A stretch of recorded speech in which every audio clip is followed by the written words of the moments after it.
Hi friends, आपण बनवूया साबुदाण्याची खिचडी। खायला एकदम टेस्ट लागते आणि सगळ्यांना साबुदाणा खिचडी खूप आवडते। हे मी साबुदाणा रात्रभर भिजवून ठेवलेला आहे आणि आता हे सगळं कसे मोकळे मोकळे झालेले आहे। त्याला असं फोडून घ्यायचं आहे छान पैकी।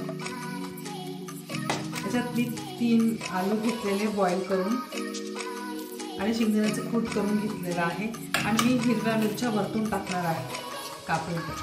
तुम्हाला जेवढे हवे तेवढे घेऊ शकता तुम्ही। हे मी असं मस्त मधून मधून असं चिरून टाकणार आहे।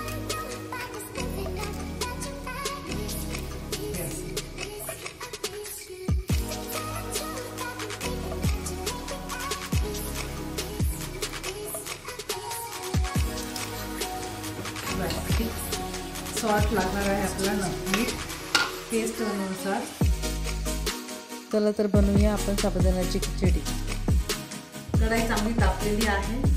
आता आपण त्याच्यामध्ये ऑइल टाकूया। माझ्याकडे शेंगदाण्याचं तेल, तुम्ही कुठल्याही प्रकारे तेल टाकू शकता।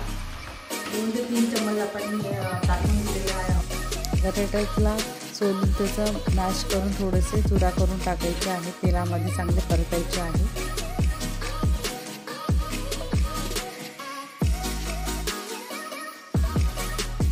चांगला लाल कलर येईपर्यंत आपल्याला बटाटे चांगले तळून घ्यायचे आहे। त्यानंतर मी त्याच्यात हिरव्या मिरच्या पण टाकले, जेणेकरून ते सर्व एकत्र मिक्स होतील आणि मिरच्या पण तळल्या जातील।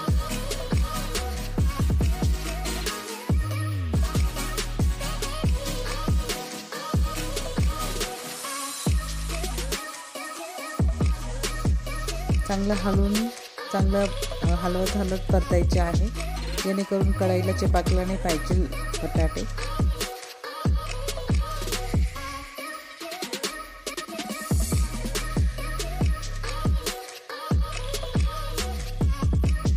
सर्वांना खिचडी खूप आवडते आहे, त्यामुळे एकदा ही अशी इन्स्टंट खिचडी करून बघा।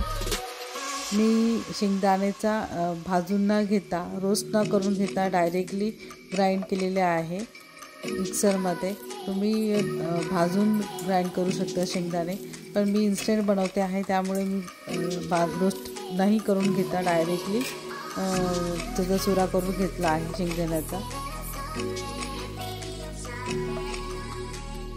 आता तो चुरा मी ग्राइंड केलेला याच्यात टाकलेला आहे। तो पण तेलामध्ये चांगला परतून घ्यायचा आहे आणि तो पण भाजला जाईल।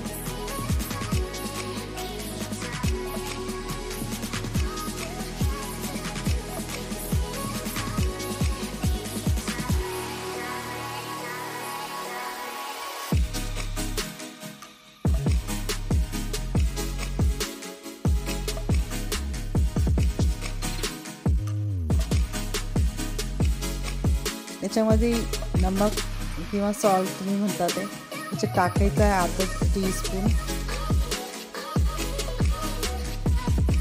आणि आता शेवटी आपण त्याच्यात साबुदाणा टाकणार आहे।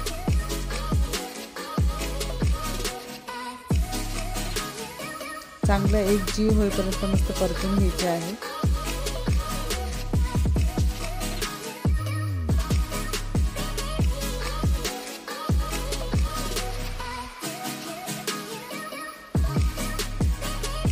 बघा, तुम्ही बघू शकता एक साबुदाणा चिपकत नाही आहे माझा।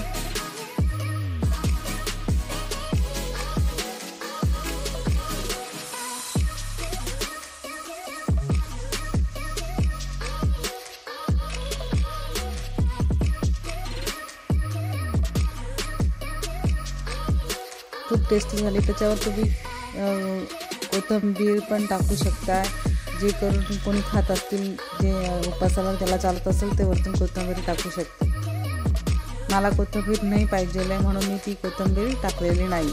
आणि असं गरम गरम प्लेटमध्ये सर्व करा।